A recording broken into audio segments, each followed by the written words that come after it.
Mr. Beaton, are you ready for this?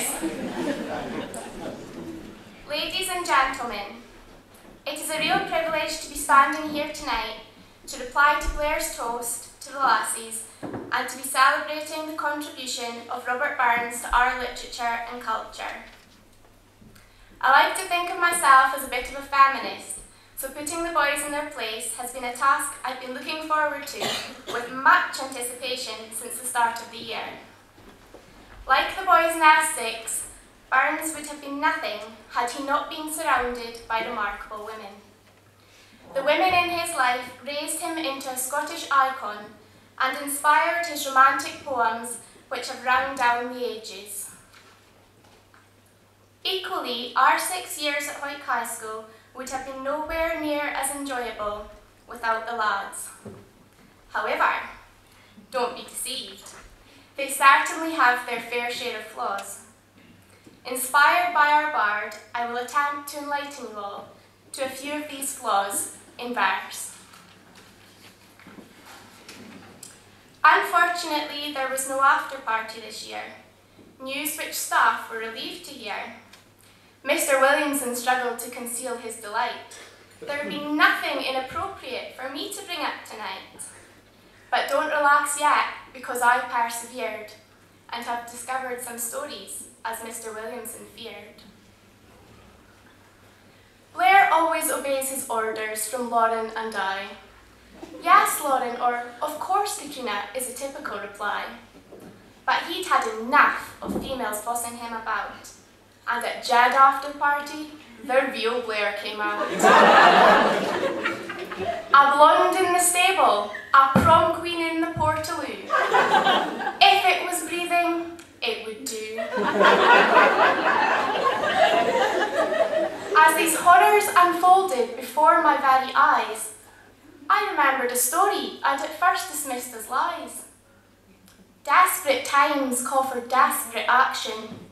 But really, Blair, a table leg? I don't see the attraction. Table, chair, blonde or brunette, it would appear that nobody is safe from this threat.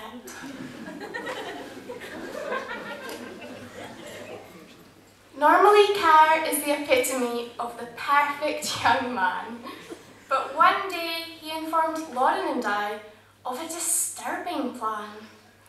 He wanted to hold a special Christmas head team meeting in his hot tub, including Mr. Beaton. Cara's obsession with Mr. Beaton doesn't stop there. He's also a fan of Pete's facial hair. I must admit, with me, the goatee's not a hit. But when Cara reaches puberty, he wants one just like it.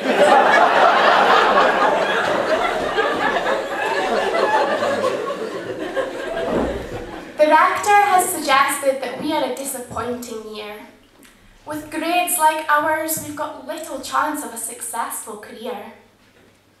We may never get into medicine, law, or finance, but at least we all managed to stay on our feet at the dance.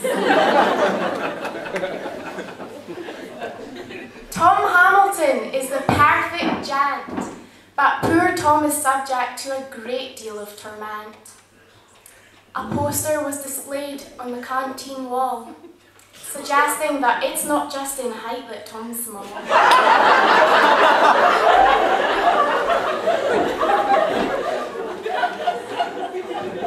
I have to take my hat off to Pascal and Dale. With such dedication, they certainly won't fail. They have developed an innovative study technique. I've seen it myself, and it's really quite unique. They lie starfished in the lecture hall in their free time. If they don't get A's, it's an absolute crime. Men can't multitask, so people say. But Charlie's able to do anything while having his nipple on display. He whaps it out at every chance. Who could forget the striptease at the dance? The boys in our year don't half love their munch. Forget man v food, you should see Finley's lunch. We all know Jordan Finn is the opinionated kind, but would he be so brave without a screen to hide behind? He ranted on Facebook as he felt the strict uniform was unfair, considering some people come in practically bare.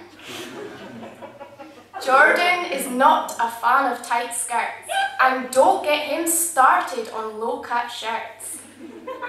Coming in dressed like you're going for a drink at the station has been proven to earn you an undesirable reputation. I won't name names, I'll leave you all to guess. But if you've got a guilty conscience, feel free to confess.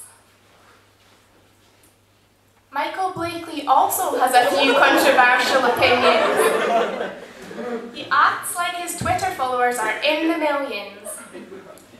He offended the 7th years by describing them as a disgrace and complaining about women drivers saw him put in his place.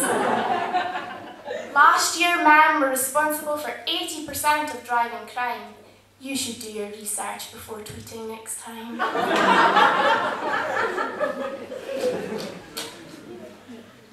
Embarrassing Gary Murray is never very hard. But one night, Gary was caught quite off guard.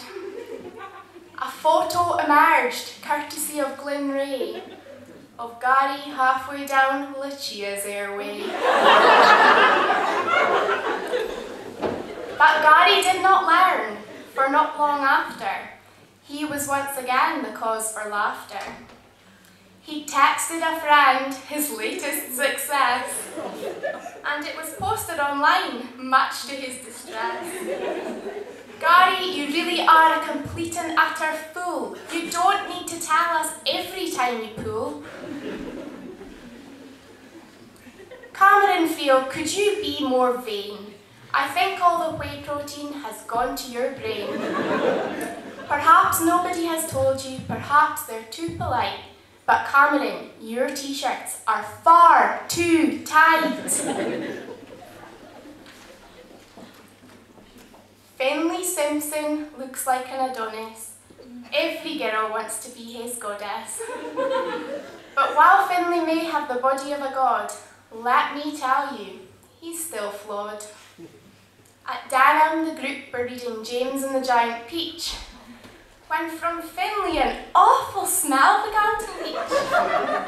After young Finley's bum cheeks did part, the book was renamed Finley and the Giant Fart.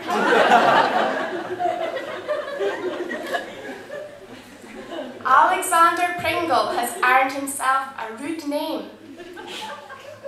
Eyeing up the ladies has been his claim to fame. But now it appears Xander is a one-woman man, for he is Isla's #1 fan. He compared her beauty to that of a differential equation. His sexy physics talk led to a successful persuasion. At the dance, it's rumoured he whispered in her ear, "That dress would look better accelerating towards my bedroom floor at 9.8 meters per second squared." Later followed by, "Your love bent your mind." Smooth, Xander, smooth. I'm sorry, boys, I hope no one is offended. You can all relax now that my speech has ended. But believe me, your embarrassment has surely been halved. You can thank Mr. Beaton for censoring my first draft. Joking aside, I'm sure the girls will agree, our time here would not have been the same without the boys. We adore you all and look forward to the rest of our final year together. I'd like to thank the social committee for organising this wonderful evening. Thanks to all the guests for coming tonight, and thanks also to the performers for their contributions. I hope everybody enjoys the rest of the evening. So,